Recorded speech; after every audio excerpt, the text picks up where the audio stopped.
Live on YouTube. All right. Sorry about the short delay. Nothing to do with me. Thank you for attending today's meeting of the Kings Lynn and West Norfolk Area Museums Committee. The Democratic Services Officer will now conduct a roll call to check who is present at the meeting.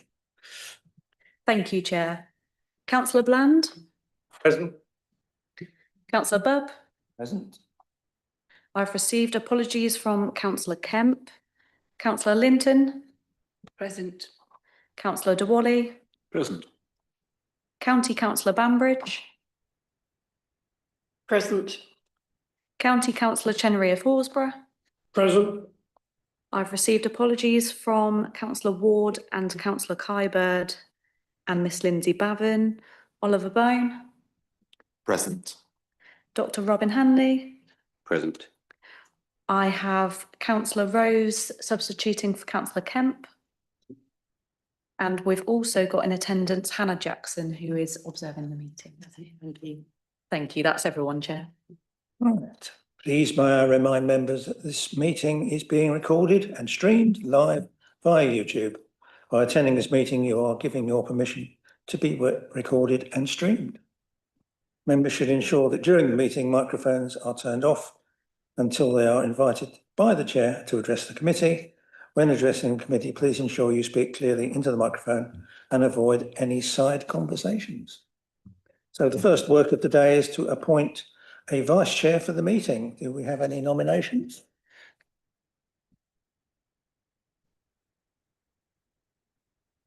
I'll nominate Councillor Rose if he's willing. So with the yeah, so yeah. If you just get a second. Can we have a seconder for that? Thank you. We've had the apologies, but let me do those twice. The minutes of the previous meeting. I've got to ask you if you agree with the minutes of the meeting held on the 10th of June to be a true record.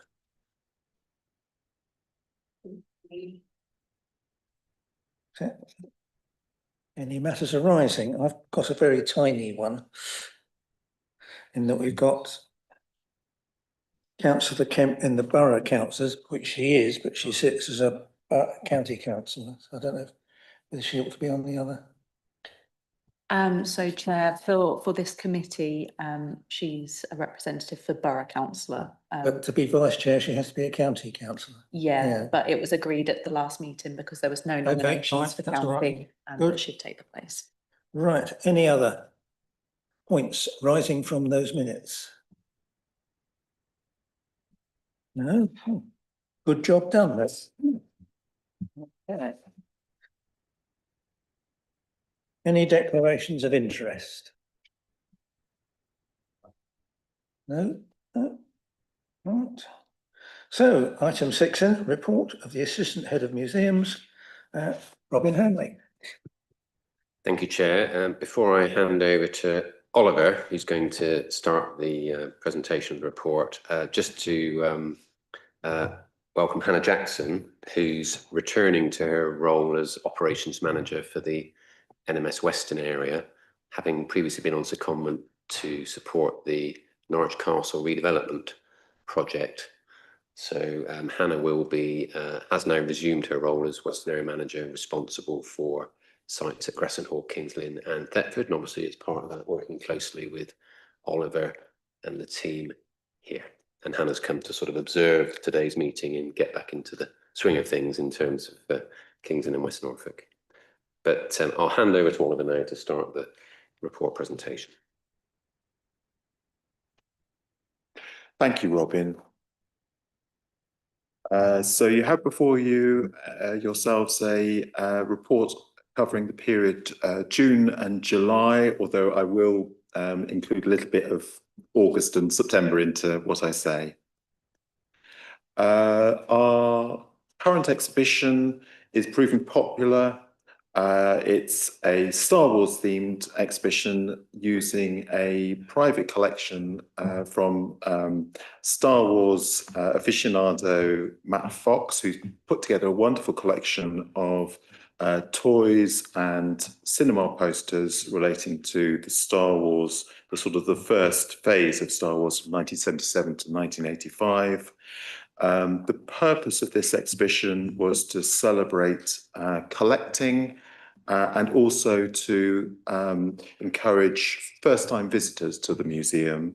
And we do a feedback form at the museum where people can write their comments, and we ask them whether it's their first visit. And we have found that the reporting related to this exhibition has shown a sort of an increased number of first-timers at the coming to the museum, which is very encouraging.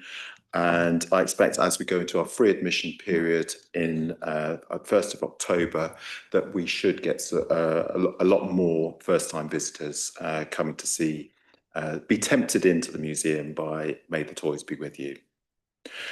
Thinking about visitors, we had our Heritage Open Day in the town yesterday. I'm not sure how other venues did, but Lynn Museum did very well, and we had 665 visitors come to enjoy the museum. We had a simple trail on offer for those visitors, and I heard from Beth yesterday that it went very well at Lynn Museum.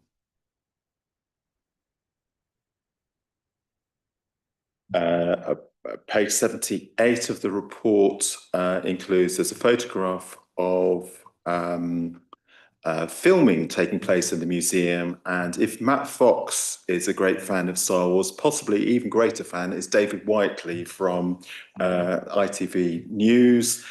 He's visited twice with the film cameras. He's done a documentary. He's written a book about Star Wars.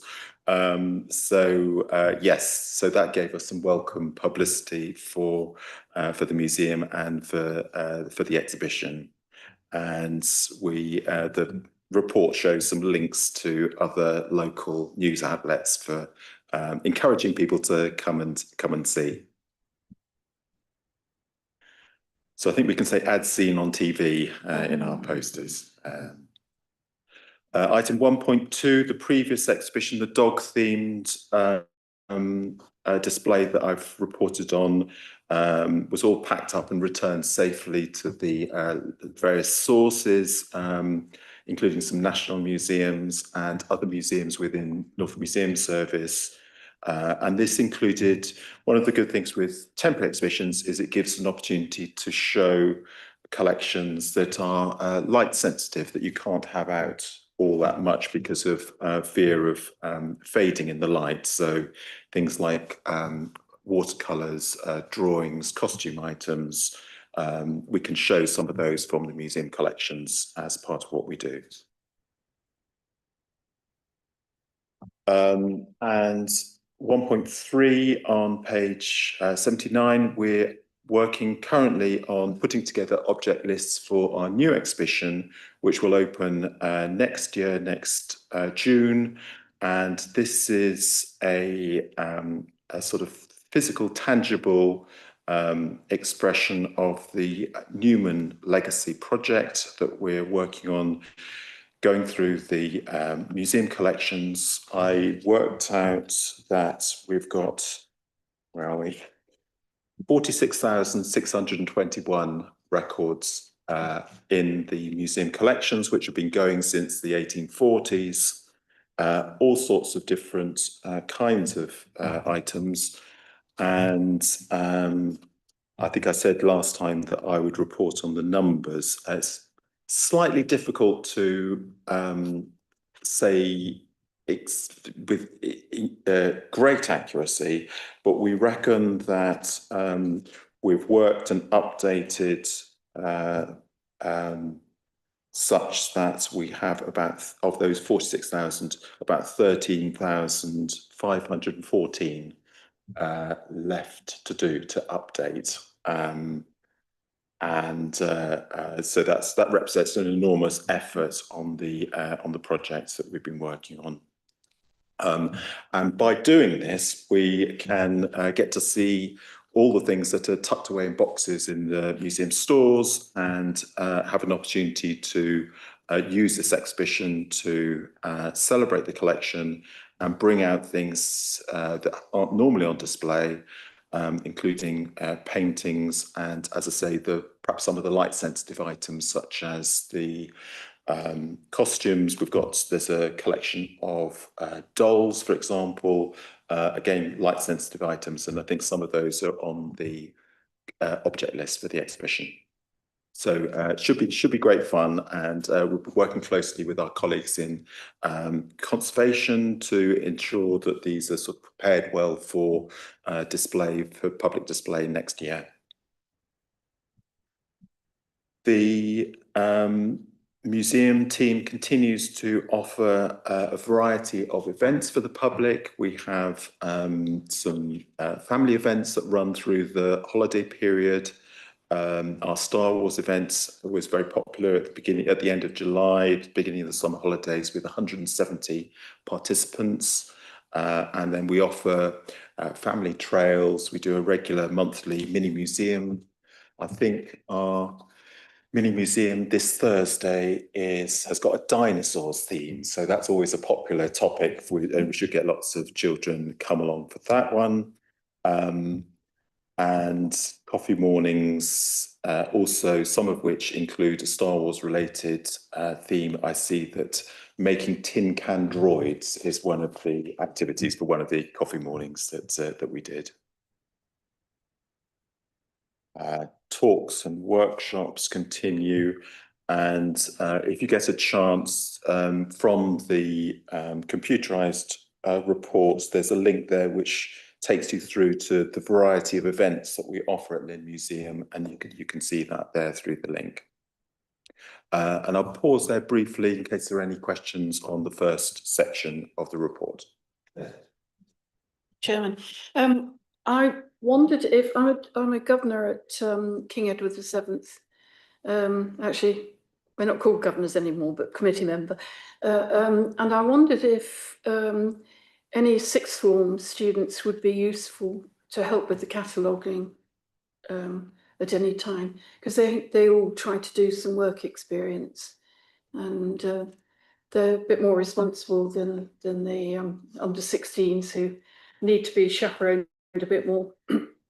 Thank you. That's a lovely suggestion. We have in the sort of late spring period, we did take two work experience students from the college, West Anglia, and they enjoyed a 10-week period working with us, one morning a week. And I think my colleague Jan Summerfield will be working on a new programme of volunteering at the museum. So I'll certainly mention that to her. Thank you for that suggestion. Note her name. Thank you.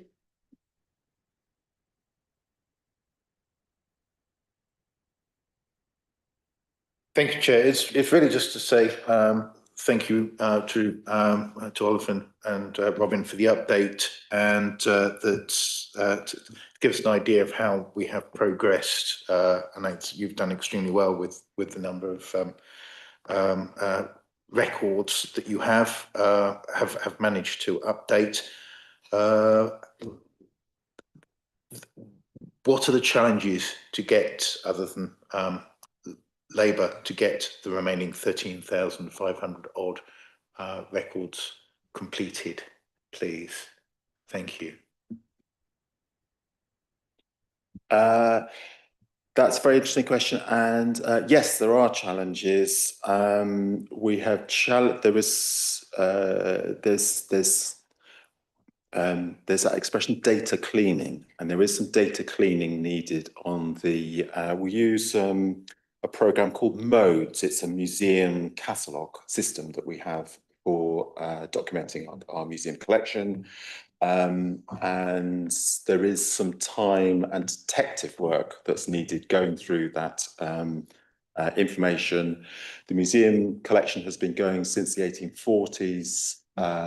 We know that there have been some disposals from the museum collection because of pests. We've got records that some of the taxidermy wasn't kept in brilliant conditions in the late 19th century, and some of that has disappeared. So that's one aspect. We've got the 1930s accessions from the accessions register have been put onto Modes, and some of that material we know that we don't have anymore, but we don't have a record of how or when it might have been disposed. So that's part of the challenge, is that sort of sleuthing of the museum documentation to try and get some more information out. There are various avenues that we can approach through. Actually, museum committee reports are sometimes quite interesting, back from, you know, like the 1930s, 1940s. You can get some clues from that. Sometimes things are referred to there. Newspaper reports or other ways of doing that sort of research. Then I think there's also some duplication that has taken place in the records. Some of the art collections from the drawings collections, the ceramics from the 1960s, 1970s, we think there's duplication there. That's this was in the day of paper records that come the 1990s. They were sort of started again, but I think there's probably 2 records for one item. So that's another sort of challenge that we've got to face. Thank you. Very clear. That was a bit detailed, but I hope you can sort of get the idea of what it might be like for trying to solve some of these things. It's what I like.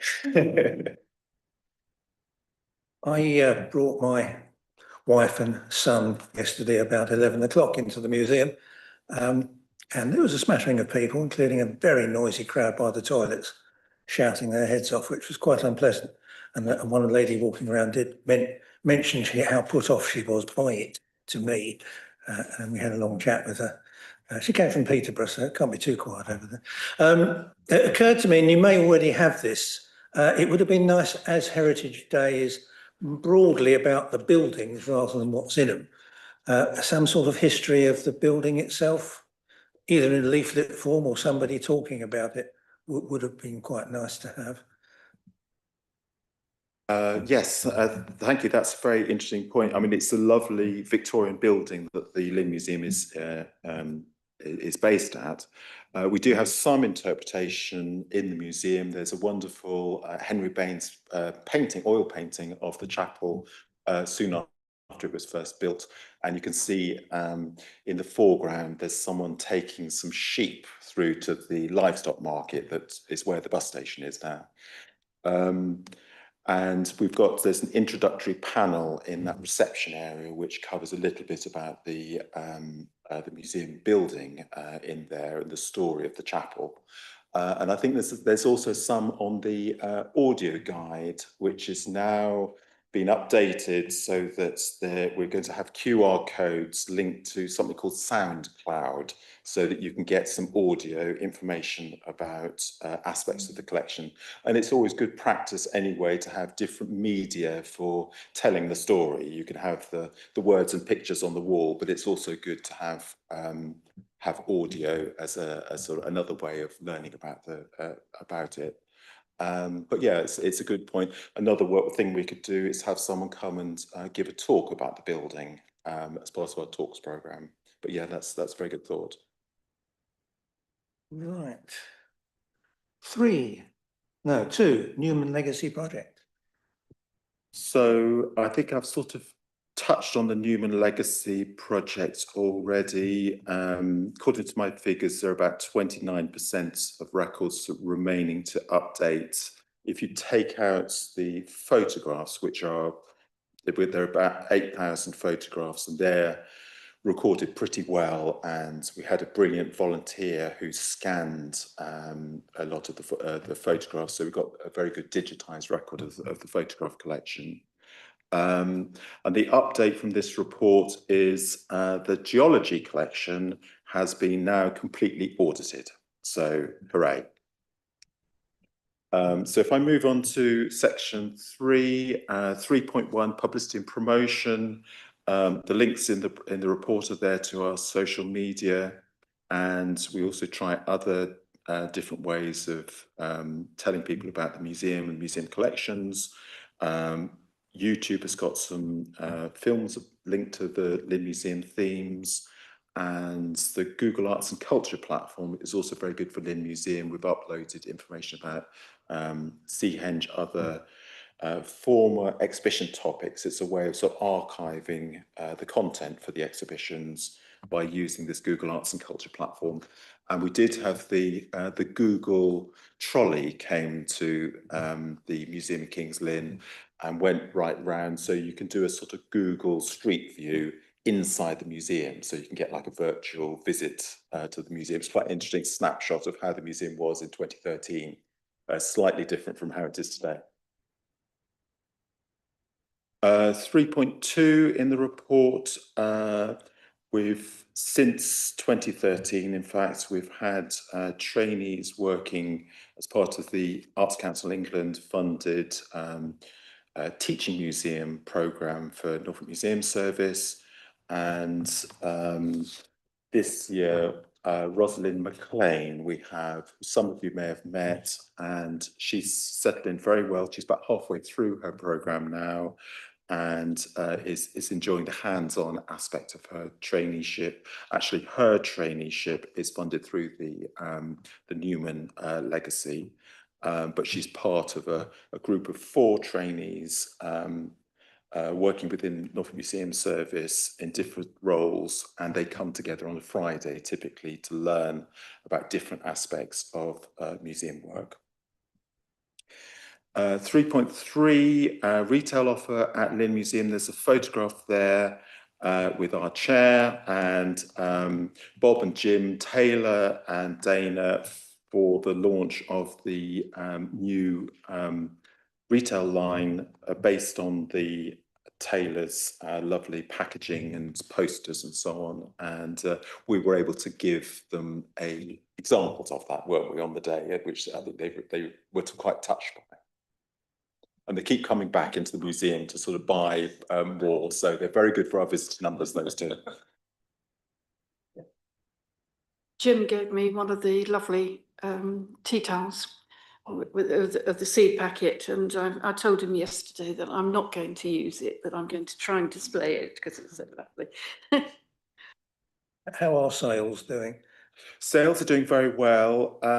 Actually, I forgot to say, but the Star Wars themed material that we've got is selling extremely well. We've had to sort of replenish the shelves a couple of times with that. So I think we're in Harriet's Johnson's. She's our retail manager. We're in her good books at the moment because we're doing really, really well.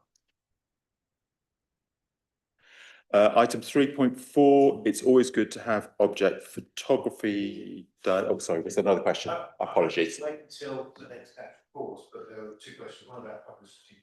Sorry. I had 2 questions. One about publicity and promotion. I was waiting till the next pause, and one about the retail offer. Yeah, is no, it happy to. Convenient to take Yeah, that? Thank you. Do that now. Thank you, Chair. Yeah, I have. Please pass on my congratulations. I'm not surprised that the sales have improved dramatically. Having looked at the retail offer, former and current, it is substantially improved. So it is no surprise that you are that the shop is doing much better in the way of sales. So please pass on my congratulations for the work done there. I want to go back to publicity and promotion. I did a garden and wildlife competition, and we put out advertised it on the bin leaflet, which went to every home in West Norfolk. And when we went to look at the shortlisted gardens, the vast majority of people heard of the competition from Facebook. So it was interesting to see just how important social media presence is. But my question is, are you doing anything in the way of getting feedback as to how people are hearing about events to gauge where your publicity is best? Is your publicity efforts are best placed? Thank you.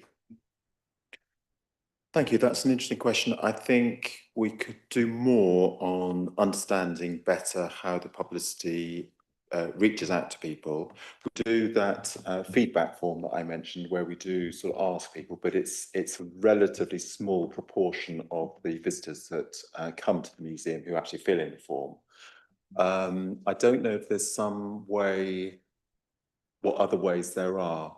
I can check in with our marketing colleagues, and perhaps at the next meeting we could do a little bit of an update on marketing and marketing plans and how that works for the museum. That might be quite interesting, mightn't it? Let's see if we can do that for the next meeting. Thank you very much. And I can just add on that, Chair, obviously understanding audiences is really important, but it's also quite complex. So just for information, last year we commissioned an audience development strategy for Hall, which involved working with some consultants from the audience agency who have over many years been involved with collecting data from museums, and their sort of demographic analysis model is one that, you know, the museum sector uses to sort of segment its audiences. So that was quite a complex piece of work, but it has then enabled us to, in the case of that piece of work, Hall, understand where the current audiences are coming from, where the gaps are, and that then helps, you know, target marketing endeavours. Absolutely. So it's something I think we could be doing better across the service. Actually, we've been putting a lot of energy, not surprisingly, into Norwich to make sure we maximise the opportunity around the reopening of the castle. But I think, as Oliver said, in conversations with our marketing teams, it's certainly open to us to look at how we can sort of efficiently collect some of that audience data and then use it to inform some of that local decision making around where the very finite resources we've got around marketing can be best spent. But I think we've got a really proactive marketing team based in Norwich who work really closely with sites across the service, including Lynn, and obviously using local intelligence, we can sort of target our marketing, and that's where, obviously, you know, members can be fantastically helpful in terms of identifying, actually, in terms of King's Lynn, you know, where we should be focusing our energies around, you know, different types of audiences, because it's around talking to our existing visitors, but also, you know, building new audiences as well. How or when are the visitors made aware of the feedback form?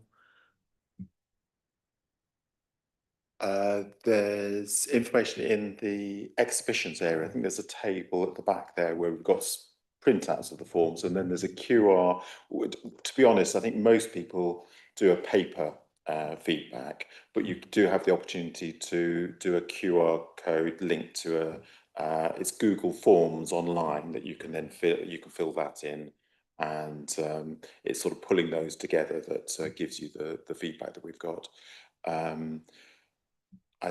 Yeah, I'll check with Beth, our front of house supervisor, about that, because it may be that it's I suppose it's as people leave, isn't it, that you want to know their opinions of the museum and their thoughts.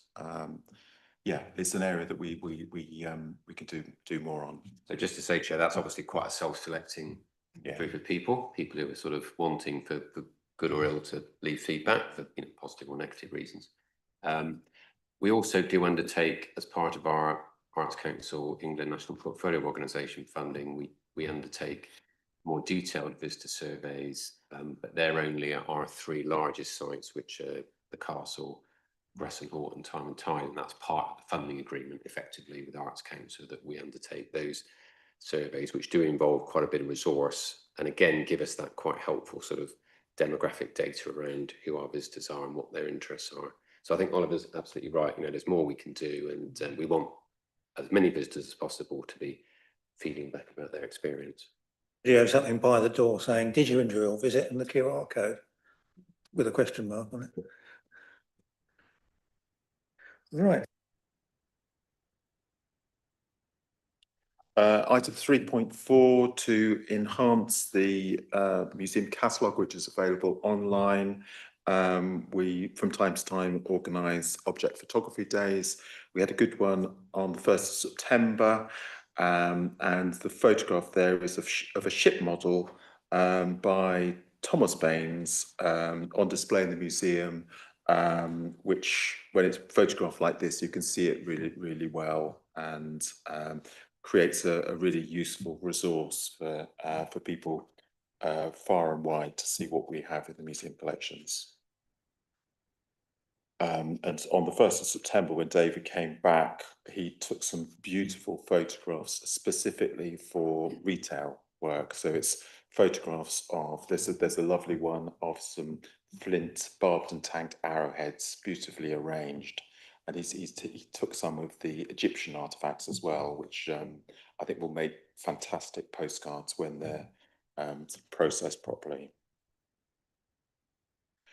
Item 3.5, we have small groups of volunteers who come and work with us on a sort of a start and finish programme, and we're planning to do some recruitment and a new volunteer programme in the autumn. Item 3.7, I've referred to this previously, where we offer an opportunity for people to come into the museum on a Saturday and bring their objects they've found in their gardens or on their allotments or in the fields for identification using the County Council's Find Identification and Recording Service. And I approached Phil Hughes, who works for he's team leader for the service, and he produced this little report, which I've included in this report, just to show some of the items that have come into the museum at Lynn and have now been recorded for the county records. So some very interesting ones, including his particular favourites. And it shows it's a really worthwhile thing to do, and it's also promoting this this service to members of the public as well. So at that point, I think I'll pass over to Robin, who is going to update members on the Borough Council Partnership Working section 4. Thanks, Oliver. So just to before we move on to the partnership working, something that I think only came through after the report was produced was confirmation that we've once again secured full accreditation for all Norfolk Museum Service sites, including Lynn Museum. So that's a huge credit to Oliver and the team in King's Lynn. So a reminder that accreditation is the sort of standard scheme for museums operated by Arts Council England. As Oliver knows, it's a very rigorous process that you have to go through every sort of 4 to 5 years.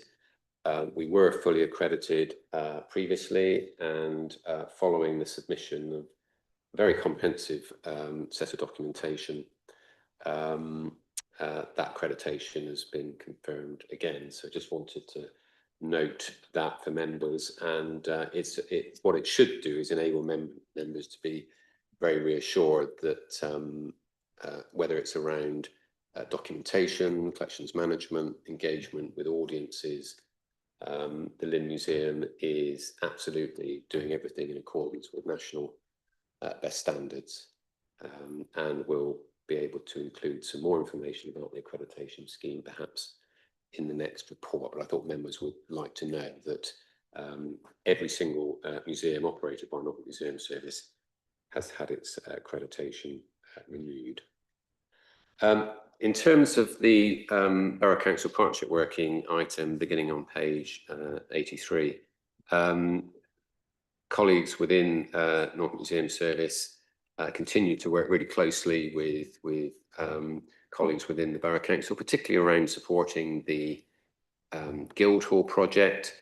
Dana Woolbright, our Newman curator, who's just gone on maternity leave, has been very actively involved in supporting the removal of collections from the Guildhall as part of the enabling works, and has also been very actively involved working alongside Tim, Jane and the other members of the Guildhall team to engage with visitors, but also to support the ongoing events programme. And at the last committee, we obviously had the update from Tim Fitzharmon about all the exciting work happening at the Guildhall. Amongst the more unusual things that Dana was involved in supporting, as detailed on page 84, is the removal of the grand piano, having to be removed from the space where the floor had already been removed. So it's quite a challenge logistically, I think, that I remember having a chat with Dana about in the space where there was a collective scratching of heads about how this would be achieved. Mindful of the sensitivities of not only the piano, but the building itself, but credit to Dana and the Guildhall team. That was successfully accomplished. We've also seen the return of our Stores of Lynn based learning engagement officer, Elizabeth Joyce, following the completion of her maternity leave. So Elizabeth picking up the reins from Holly Spidey, who'd done a fantastic job holding the fort during Elizabeth's maternity absence. But Elizabeth is now back with us, based here in the town hall, working closely with the town hall team, so Sam and her colleagues, but also looking to support the Guildhall team as well. And top of Elizabeth's priorities is obviously maintaining the school offer here at Stories of Lynn. And I've asked Elizabeth to provide a written update for future meetings of this committee. That's something we've seen in the past. There's been a little bit of a gap, but that's something certainly I think it would be useful for members to see, because that really is a sort of testimony to the way that the Norfolk Museum Service is working really closely with the Borough Council to deliver really good quality programmes here at Kings Lynn Town Hall. We've also been, as members again are aware, supporting the temporary exhibition programme at Stores, including the VJ commemorative exhibition, which was opened by His Royal Highness the Duke of Gloucester. And then finally in this section, again, something we've discussed in this committee before, the Kings Lynn team, again, working closely with borough colleagues around the display of additional artworks that have been in store at Aikman's Yard. So this includes some works going into the King's Court offices, and also some additional works that are going to be on display here in the town hall. So just before she went on maternity leave, Dana sort of sent an update in terms of progress with all of that, and that's moving forward really well now. So it won't be too long before we see those additional artworks being displayed here in the town hall. I'm happy to pause there, Chair, for any question.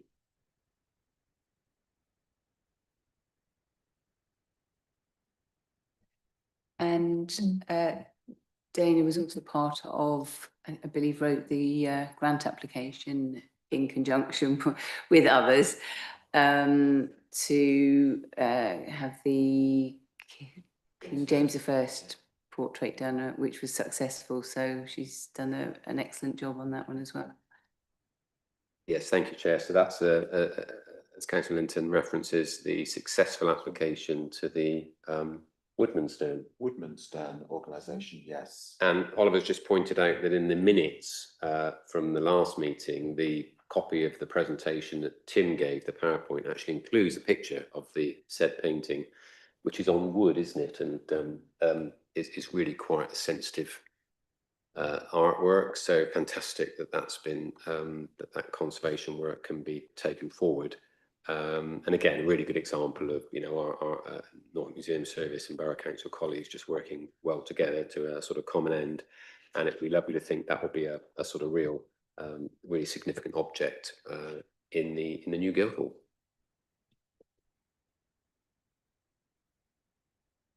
I'm guessing these paintings going to King's Court will be in the very public areas, so you don't need a card to get into the building to see them. So is this something we could perhaps put in your news bit when they appear? So I think the first block of paintings will be in the leader's office, but we are looking at a whole range of other opportunities to get paintings subject to sort of conservation and security into public locations, which is absolutely going to be the case here in the town hall.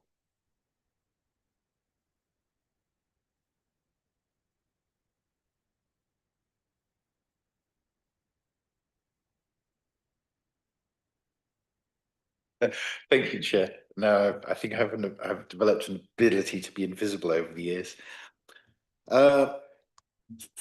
Thank you for the extraordinary care you've put into the removal of the Steinway piano.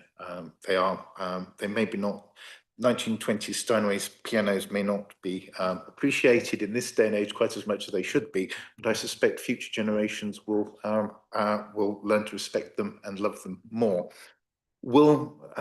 Is there a programme of maintenance to ensure? I assume it will come back to the Guildhall, and is there? Can you assure me that it will, and that there is a programme of maintenance to make sure that it comes back in tip-top condition? And sorry, additionally, I didn't get to see much of Heritage Day, but the Guildhall was a stop because it was supposedly the last day, although it may be extended by all accounts. I've heard that from Mr. Fitzheim, or at least that's what he's pursuing. And but he showed me some of the new archaeology. So the archaeology is still happening. He was very keen to show me the wall, the floorboards, which have very clearly demonstrated that it has been used as a theatre pretty much from its inception through most of the ages that it has existed, and most of the key developments within English theatre. And he also showed me in the entrance the Tudor tiles, and more importantly the debris, which has apparently provided wonderful archaeological information. But there are very significant challenges in being able to put all this wonderful information into a visitor attraction, so to speak. Well, I guess there's best part of 2.5 years to be able to do that, but it was really just wanted to understand a little bit more of how that work is progressing, and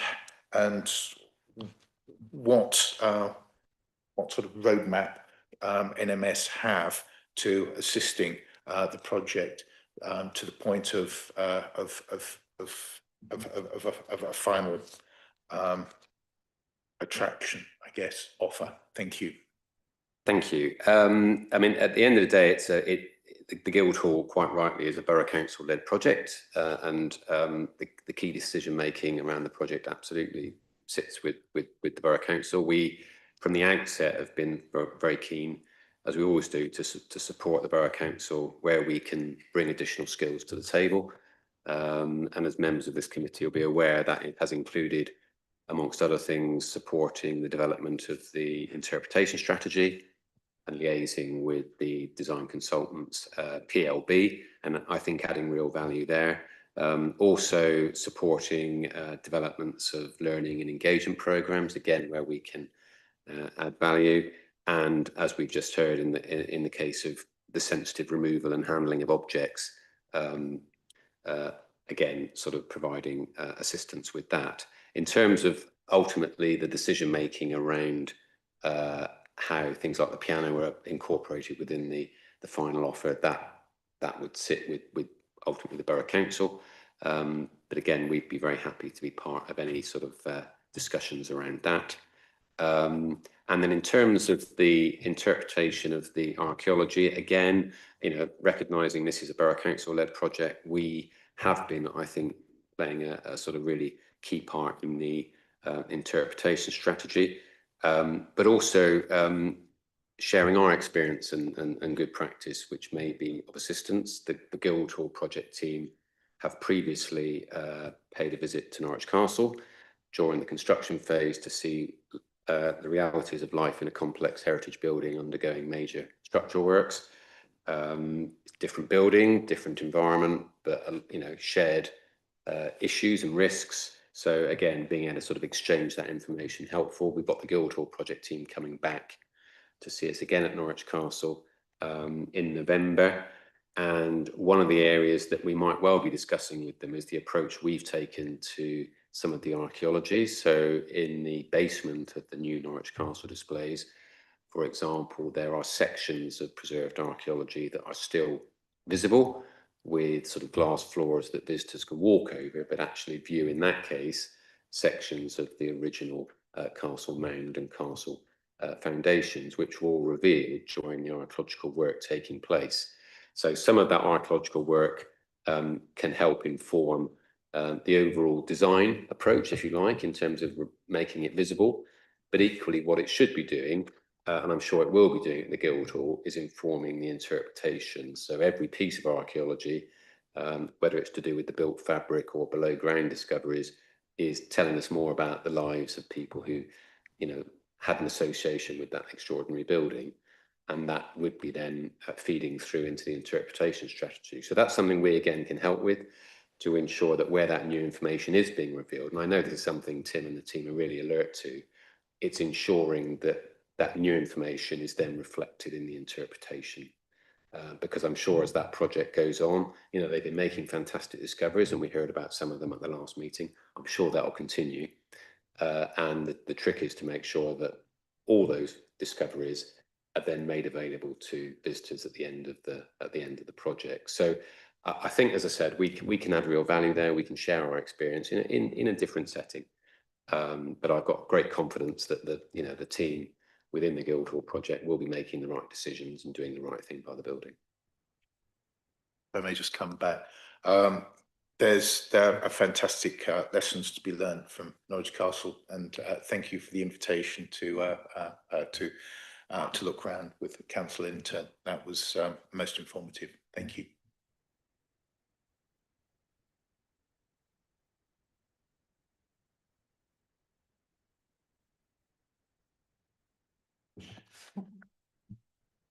Thank you. So just to say that schools are booking to come and visit the museum again.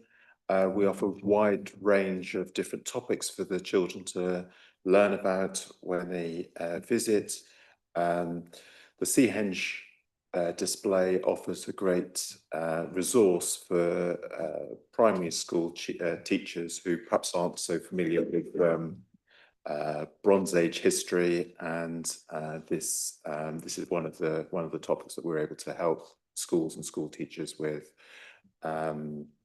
So there's, as I say, a wide variety of topics, and one of the good things with the different heritage sites in the town is that we're able to link up and offer a day where perhaps a morning is spent at the Lynn Museum, and then come over to Stories for learning at this site, and then swapping over, so that they have a really interesting day with a lot of variety and different resource for learning.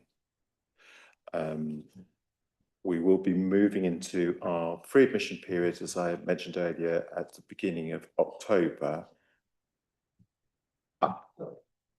I just ask about the school visits. How many school visits, how many school bookings do you get in a year on average? I probably will need to get back to you with an exact figure on that. I think it's probably around 2,000 children, but as I say, I'll need to confirm that, which I can just probably tell. Have you got it there? Oh yeah. That's a pretty good estimate. So yeah, it averages between 2,000 and 3,000 per year at Lynn Museum. So the full year 24-25 it was 2,073. The full year 23-24 it was 2,763. So yeah, 2,000 to 3,000 is a reasonable range. One of the sort of trends that we've been able to support is those children come to the museum for learning are not all from schools. So we do have quite a lot of children, again, sorry, I don't know the numbers, but children who are educated at home, and then they work with other families that do home education, and then they will come to the museum for learning about some of these topics that I mentioned.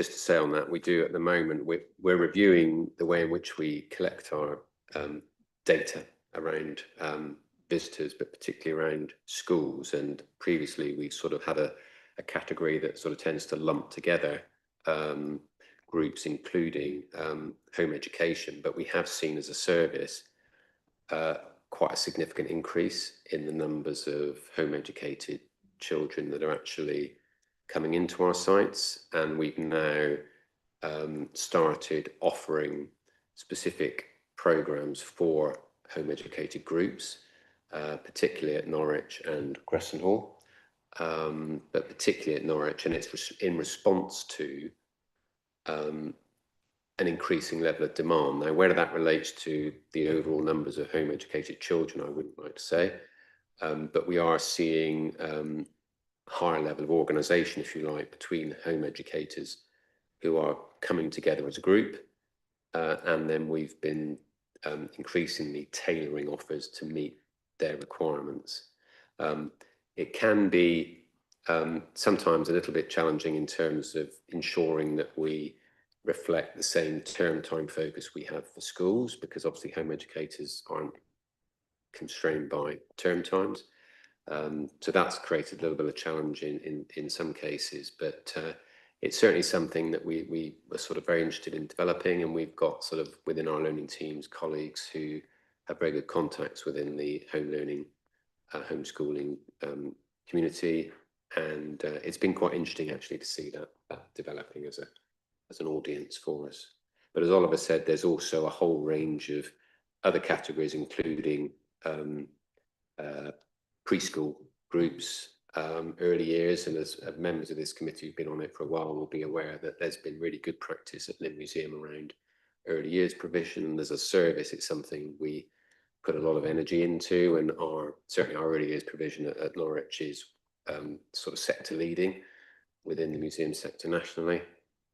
We have a lot of really good partnerships with preschool providers, and we also work really closely with the County Council's Children's Services team. So there's a whole range of sort of groups outside of sort of primary and secondary that do actually want to come and visit us, and where we do need to sort of ensure that our offer can be adapted. Now, one of the restrictions we will always have at a site like Lynn Museum or Crome or Ancient House is that we have much more limited staffing resource than we do at somewhere like Gressenhall or Norwich. So that will constrain things to a degree, but I think our learning officers, including Elizabeth here and Melissa at Lynn Museum, are very adept at sort of using their time efficiently to ensure they're providing as holistic an offer as possible.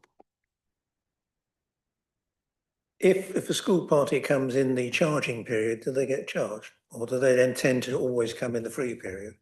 Norfolk schools always have free admission to any Norfolk Museum Service site. What they will pay for is additional services beyond that. So if they just want to come on a self-guided visit to any Norfolk Museum Service site, if they're a Norfolk school, they get free admission.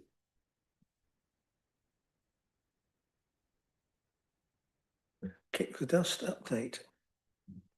Thank you. So beginning on page 86, the sort of report that I hope is familiar to members, so I won't go through any of the detail of this. What you have in the report is a summary of our activity with our youth engagement programs through Kick the Dust, which targets young people aged 13 to 25. Very shortly, we're going to be publishing our new youth engagement strategy, and I'll obviously make sure members of this committee receive a copy of that. This has been put together with young people from our youth board, and it sort of sets out the stall, if you like, for our priorities over the next 5 years. It will also be, we hope, a useful advocacy tool that we can use with stakeholders, partners and potential funders to raise awareness of what we've already achieved as part of Kick the Dust. But that's a really interesting document, and it's with the designers now, and I will share that with members as soon as it's available. What you have in the report is the hopefully familiar sort of summary of Kick the Dust activity in the last period. just to draw your attention to the participation totals on page 87. So up to August, we've now worked with over 6,000 individual young people across the county, and it's seen around 19,000 interventions. And we've delivered over 10,000 hours of Kick the Dust activity, and 89% of that activity is now designed and led by young people. And then we have a really active youth board, currently with around 12 members. So they tend to be young people who've been involved with Kick the Dust over a number of months, or in some cases years. They take an active role in planning what we do. They got very involved in the development of the youth engagement strategy, and indeed wrote forward. But they also sit on the project steering group and play a very active role in shaping Kick the Dust priorities going forward. As reported to previous committees, we continue to strongly focus our evaluation around young people's mental health and well-being, and we have secured funding from Norfolk Public Health for this financial year to continue to support our work in that area. We know that currently 84% of young people consider that involvement with Kick the Dust has a positive impact on their mental health and well-being, and we're continuing to carry out the evaluation to enable us to populate the impact data using the Warwick-Edinburgh scale that appears in graph form at the top of page 90, which captures in a language that health professionals understand and public health professionals understand the impact of what we're doing, which obviously is very helpful when we're making the case to stakeholders for continuing support and indeed continuing funding. Members, I'm sure, will be aware that in terms of carrying out this mental health impact evaluation, we do a survey with young people at the start of their engagement with us, and then another one at the end. We've just completed a whole block of new evaluations tracking that journey, and that should be factoring into the next report. So there should be some new evaluation data feeding through, which again will provide really clear evidence for, we trust, the positive mental health impacts of our Kick the Dust work, and that data is really important for us, as I say, when we're making the case to stakeholders and funders. We're continuing to work really closely with Norfolk County Council of Children's Services, with YMCA Norfolk, really well-established partners, and we continue to offer Kick the Dust activities county-wide, including here in King's Lynn, and that's one of the things that Elizabeth is leading on here in the town hall. The Kick the Dust group's based here, and Time Turners is one of the most well-established groups we have now, and they're currently recruiting. The other thing we've added into the report is some updates to the quotes from participants. So from page 92 onwards, you can read for yourselves some of the quotes from young people who've been involved with Kick the Dust work, just to give you a flavour of their personal experience of engagement with the programme. Thank you, Chair. Michael, too. Yes, thank you, Chair. Robin, I know you have been talking to Gary Tucson and regarding changed minds on our Norfolk Records Committee. If you have a serious concern about one of the youth when they're here, what's your first movement? What do you do? I mean, do you actually get in touch with the NSFT? Because obviously, I think they would like to hear from you regarding just what you're doing. Because I think that all the NSFT needs help in what they're doing, because they've had a bit of being at the bottom of the league, but they're up and coming. So have you been in touch with either Caroline Donovan, who's the chief exec, or the chairman, Zoe Billingham? So I have. I just wonder what you do when you first see somebody comes to the museum. You think, well, that's not right. There's something wrong here. So clearly, Kick the Dust works with lots of different types of young people. It's an open door program, but we have over the years worked with a number of young people who have issues, challenges.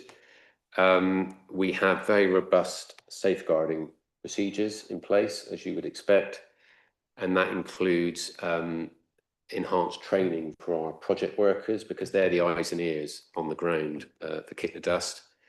And we also have really good support mechanisms for those project workers in terms of more senior managers that can get involved if they're facing, young people exhibiting particularly challenging behaviours or facing particular issues. Now, clearly, as a museum-focused youth engagement programme, there are lines beyond which it's not appropriate for us to go. But I think we've got really robust systems in place in terms of signposting and referral. And I think I'm really confident that our own project workers with management support know the boundaries of what, how far they can go and beyond which it's not appropriate for them to go. But if they're not directly involved, it's then what are the signposting and other actions that are being taken. We've also invested a lot in specialist training, particularly for our project worker team. So that's whether that's around trauma-informed training or training around sensitivity in terms of neurodiversity. It always will be a challenging area of work, absolutely. It's also something where we've very much looked to our key partners to support us, because there's as museum people, there's a limit to what we can do. We're not social workers at the end of the day. We're not mental health workers. What we can do is support and signpost. And the pastoral care exhibited by our project workers, has been fantastic over the years. We've been linking up with public health colleagues around making every contact count training in terms of opportunities for our project workers to signpost young people exhibiting poor behaviour, whether it's around diet, for example, or alcohol, or drugs. But it's also, at the end of the day, the close relationships with the partner organisations, many of whom we work with to identify young people who themselves are also supporting those young people. So YMCA Norfolk, probably the best example, where we will absolutely work with YMCA project workers and support workers where we can add value, but recognise they have a role that is different from ours. And it's knowing where those boundaries are and ensuring that our team feel confident and empowered about, doing what they can do, but recognising the point beyond which they need to work with others.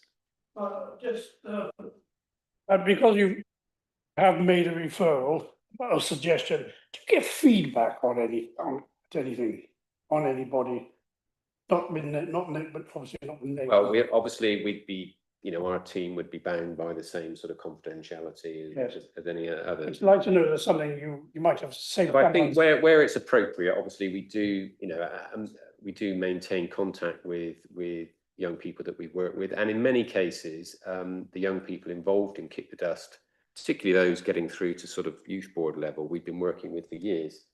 And I know lots of anecdotal examples of project workers that have really gone above and beyond, writing references to young people, going with them to college interviews, really providing that sort of pastoral support that makes such a difference.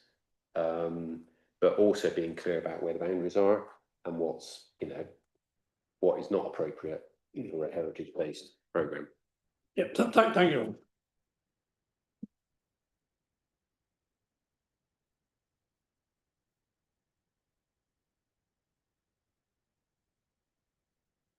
Chair Oliver is just circulating the visitor numbers.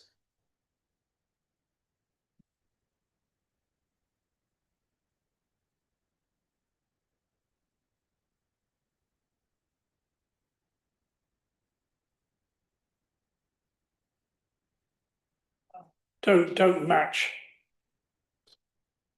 What like there he goes. So we should be on page 93. I'm on page 13 on one side, and it might have been 29, but the 2's been scored off. So it's a bit of a muddle. So you don't need to come. So I just I found out where we are. When you said 93, I said I've missed something. Yeah. So I think it's because there was quite a lot of pages from the previous. Yeah. I struggled with that at the beginning when we got this thing. Well, I think we might have solved the problem for next time. Yes. Where are we now? Busy.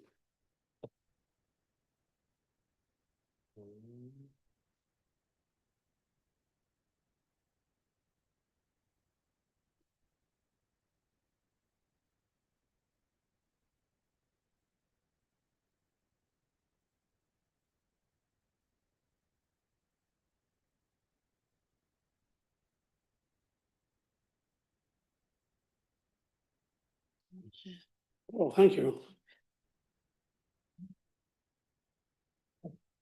Please proceed. Thank you, Chairman. I think Hold on. the report is. Sorry, Chair, we're just on the visitor figures for Oh, Robin's report. No,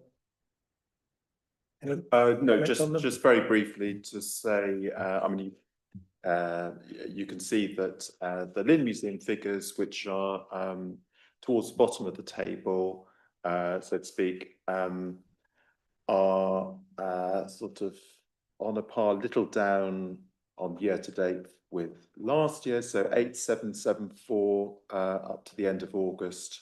Whereas last year it was 8995 and the year before 7307. So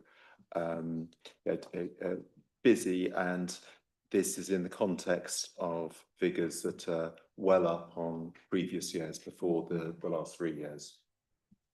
And so that's just to say that. No time lucky. Thank you, Chairman. I haven't got anything, well, I have got something to add, but I think the report from Lindsay is fairly straightforward. You may have questions which I may not be able to answer because I haven't caught up with Lindsay recently. The days she's in, I seem to be at County Hall. But I did want to just mention the great gale of 1875, and we have we've requested the loan of a model, and I want to say thank you to Robin and to Oliver, and also to Rosalind Palmer, who was mentioned earlier, for the loan that's coming our way. The great gale meant that there were several fishing boats from Scotland who got into trouble, and 5 boats were lost. And the King's Lynn people helped save 8 of the 5 fishermen, and they have kept in touch with Truth Yard, particularly recently, because they're very pleased with what King's Lynn did for their men. So it does mention in the report that there's going to be an exhibition, but also there will be a joint involvement with the Hardwick Road Cemetery, because that's where those fishermen are buried. So thank you very much for helping us with that. Thank you. Any questions? Might get an answer. No. Chairman, when there are, I always come back with the answers, but I don't have them to hand. It's usually you, Chairman, that asks the questions. You have a Christmas tree decoration or Christmas decoration at the time. That'll be very interesting. Will you have a tree there with real candles? I'm not sure about that because I don't think insurance would possibly allow that, but pretend real candles. I will find out, but I didn't. Yeah, okay. You don't have to light them. No, that's Okay. But they always look better. Christmas trees always look better lit, don't they? Stories of Lynn, Tourist Information Centre. Visitor figures, back to page 41. A long way back. Anybody talking on that one? Over page 41's gone. 61, getting warmer. Pictures. 48. 38, 80, 39. Apologies, Chair, I think it will be on the last page. The numberings.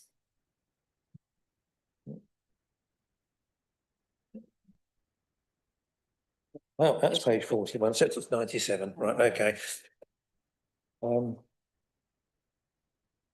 It's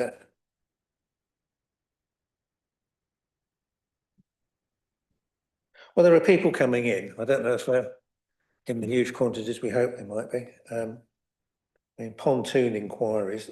Do we know, I don't know who's going to tell us this, whatever comes of the pontoon inquiries, whether they turn into actual bookings?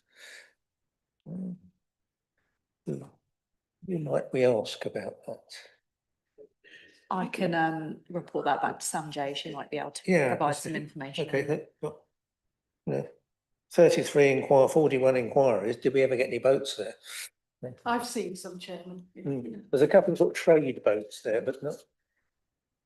Well, yesterday they were. Okay.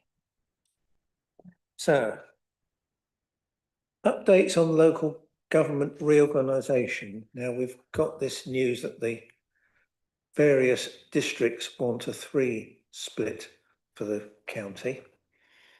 We had a briefing on it last week, online and in person. I asked how they might be thinking of funding county-wide organisations like libraries and museums, etc., and didn't really get any sort of answer at all. Just a bit of mumbling. It's, you know, it'll all come out in the figures form. Don't suppose anybody else has got any other information yet? The Norfolk Record Committee have voted that what we have in Norfolk stays in one. Because if you start splitting into 3, that's going to cause problems. So that's from that committee. Good. The recommendation is that the record office will stay as one. Not be, because question going, would it be divided? Any other news on this? Just to keep it under abeyance. Yes. Well, Chairman, no, is the answer. Not in that detail. But I would imagine that Norfolk Museum, the joint Norfolk Museums will stay with, say as it is in terms of continuing. But it isn't, the detail's not that obvious at the moment. I imagine until we've definitely got, yes, you can do it in 3, you're not going to get any more, but how they're envisaging everybody paying for it at the moment is a bit of a mystery.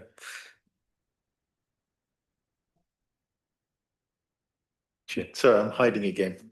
I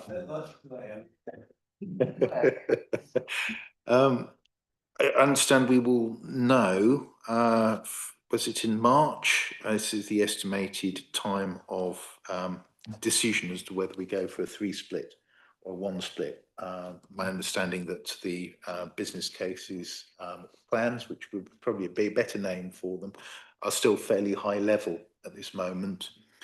I have extolled the virtues of the value of the joint partnership model and the savings that it has remaining pretty much as it is. But I don't know whether we should do what the Records Committee did and propose a suggestion that our recommendation is for the museum service to remain as a single joint partnership model, i.e. as it is now, and perhaps put that up to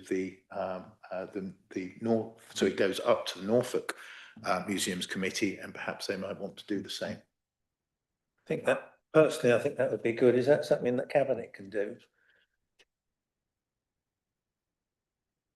Chair, I can note that in the minutes of the draft minutes of the last Joint Museums Committee meeting, which was on the 25th of July, it was I think there was a discussion around local government organisation in the risk management section, and there was a